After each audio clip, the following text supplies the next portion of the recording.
Ça me fait plaisir, mais et surtout c'est un grand honneur de pouvoir être là et de pouvoir porter ce drapeau. Il y avait beaucoup d'émotions samedi dans les yeux et dans le cœur d'Antoine Fallour-Gérard.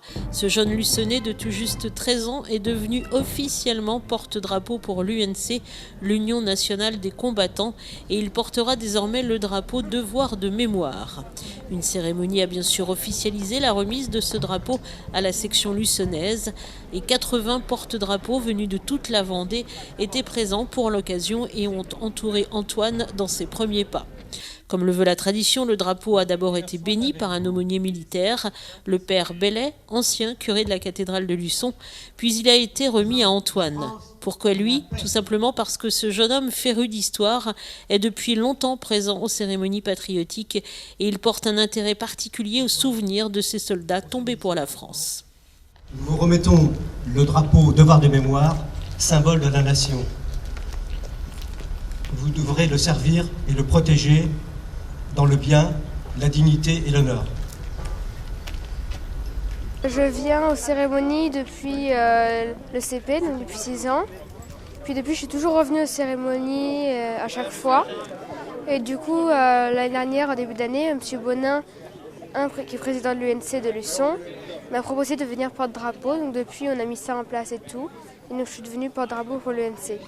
Et quand je serai aux études supérieures et que je ne pourrai plus suivre le drapeau, il sera remis au conseil municipal qui se le passera. Un honneur pour ce jeune homme car le drapeau est un des symboles les plus importants de la nation.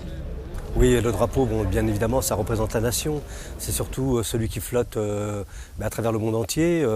On le voit dès l'instant où un bateau se déplace eh bien, avec le drapeau français. Eh bien, c'est la France qui se déplace à l'étranger, à travers bien sûr tous les pays sur lesquels malheureusement la France est obligée d'intervenir pour maintenir la paix. C'est aussi le drapeau, c'est aussi le symbole bien sûr eh bien, de notre beau pays en qualité sportive et on le voit bien sûr où il est mis à l'honneur le plus et surtout sur ces manifestations-là, bien que ce qu'il faut se rappeler surtout c'est que ce drapeau, eh bien, c'est celui qui émane bien évidemment du fait que maintenant la République est en place. Antoine a donc pris toute la mesure de l'honneur qui lui était fait de devenir porte-drapeau. Parce que je trouve que c'est important de perdurer la mémoire de ceux qui sont morts à la guerre ou ceux qui l'ont fait sans être morts aussi. Et pour éviter que ça se recommence et pour qu'on se souvienne d'eux. Bah oui, ça m'émeut parce que je me dis et qu'il y a plein de gens qui sont morts mais c'était des civils et c'était pas leur métier. Ou même les militaires, c'était pas forcément eux qui voulaient tuer l'autre. Ils s'étaient engagés dans l'armée pour servir leur pays. Et le devoir de mémoire prend ici tout son sens, transmettre aux jeunes générations la responsabilité de continuer à défendre les valeurs de civisme, de patriotisme, le respect des autres et la défense des droits.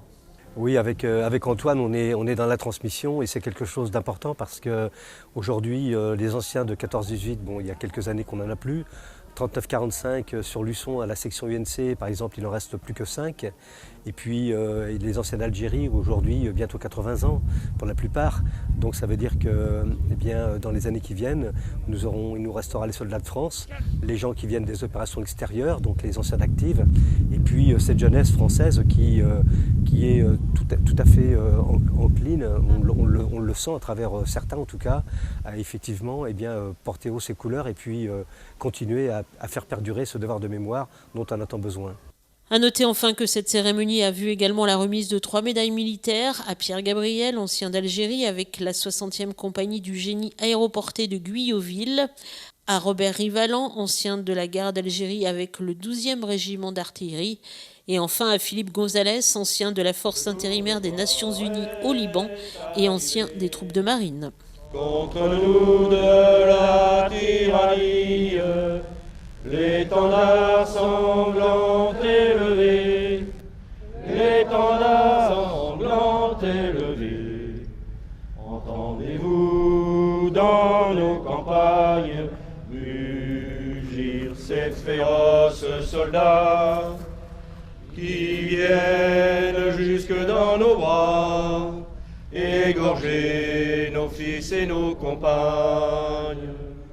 Aux armes, citoyens, formez vos bataillons, marchons, marchons, qu'un sang impur à droite sang.